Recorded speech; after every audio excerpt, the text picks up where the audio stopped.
Bismillahirrahmanirrahim. Assalamualaikum warahmatullahi wabarakatuh.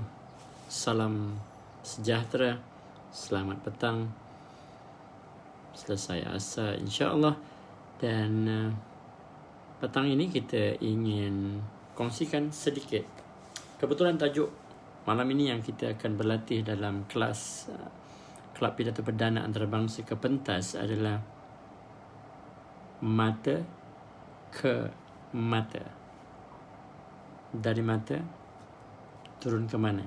Dari mata, ada orang kata dari mata turun ke hati dan sebagainya. Dan sebagai pengucap, sebagai public speaker, harus juga mengetahui kemahiran bagaimana untuk menggunakan pandangan mata ataupun tatapan mata ni. Tatapan mata.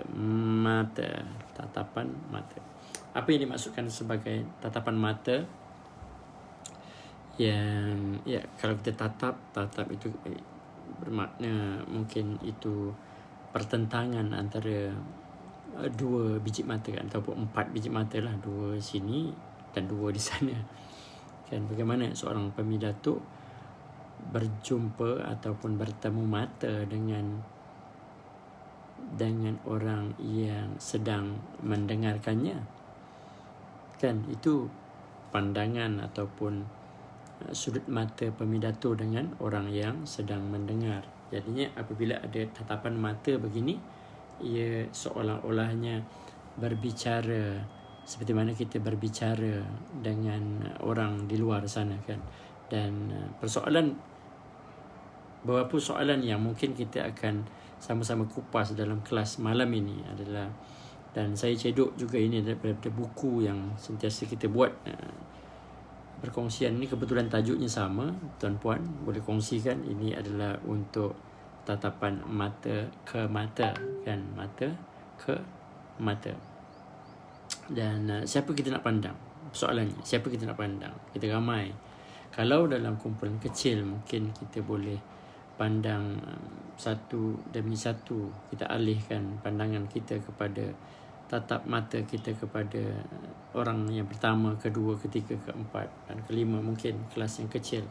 Namun begitu kalau kiranya kita mempunyai kelas yang lebih besar ataupun kita sedang berucap di khalayak yang ramai, bagaimana pula yang kita harus lakukan?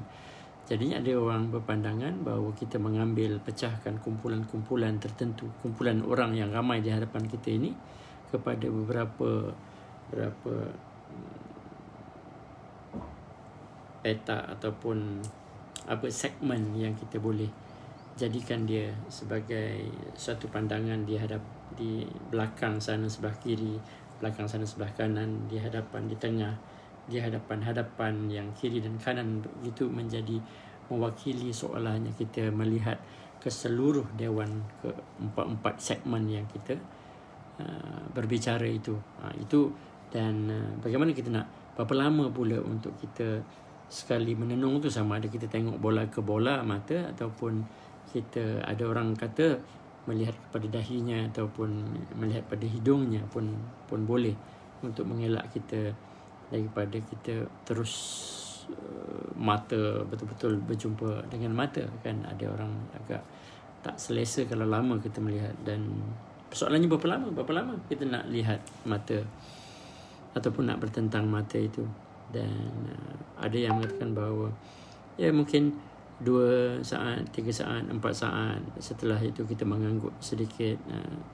Kita seolahnya bercakap dengan orang itu kan. Kita angguk sedikit dan itu mengiyakan. Dan setelah angguk dengan orang yang kita lihat itu, kita lihat pula pada orang lain kan. Kita tinggalkan dan kita pilih pula kepada orang ataupun kelompok yang kita pilih itu kan. Dan ini sebenarnya kenapa pentingnya tatapan mata ini adalah untuk, dia bukan sahaja dia akan menimbulkan suatu rasa yang bahawa orang yang sedang mendengarkan kita ini adalah sedang juga penceramah itu berbicara dengannya kan. Dia rasa macam okey, penceramah sedang bercakap dengannya. Tentang mata ni pula, betul-betul dia tak boleh lah kita mencenggelkan mata ataupun meluaskan biji mata dan melihat begitu kan. Berkelip cara biasa seperti mana kita bercakap dengan di luar sini, di luar secara bersemuka kan, kita bercakap dan lihat pada matanya ataupun di keningnya atau di hidungnya kan, dan bergerak seperti biasa, insya-Allah yang mampu untuk kita amalkan supaya ianya akan menimbulkan suatu kelihatan lebih jujur amanahnya, kebolehpercayaan apa yang kau cakapkan ini kan. Itu perbualan-perbualan biasa yang kita lakukan, kita tengok mata. Itu alright, boleh. Malam ini kita akan buat latihan juga bersama dengan Kelab Pijatan Perdana Kuala Terengganu. Kebetulan jadualnya adalah sama dengan apa yang saya sedang kongsikan. Alhamdulillah. So asasnya mata cukup main peranan dalam pengucapan kita sebagai seorang pengucap awam ataupun berbicara ataupun menyampaikan apa juga ucapan di atas pentas di mana-mana dalam latihan dan sebagainya. Mata sesungguhnya mainkan peranan. Sebab itu ada orang kata, dari mana burung terbang? Dari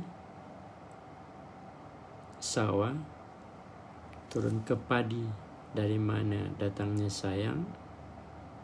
Dari mata turun ke hati. InsyaAllah kita jumpa lagi dalam perkongsian yang seterusnya. Kongsikan ini ilmu bercakap, latih diri dan teruskan untuk mempertingkatkan kemahiran yang kali ini adalah bagaimana kita menggunakan tatapan mata, pandangan mata kita ini, biji mata kita yang ada ini. Ia memberikan suatu signal komunikasi yang begitu menarik. Sebaiknya semuanya, seluruh muka kita ni, dan ini kita nak cerita pasal petang ini adalah tatapan mata. Boleh-boleh, insya-Allah.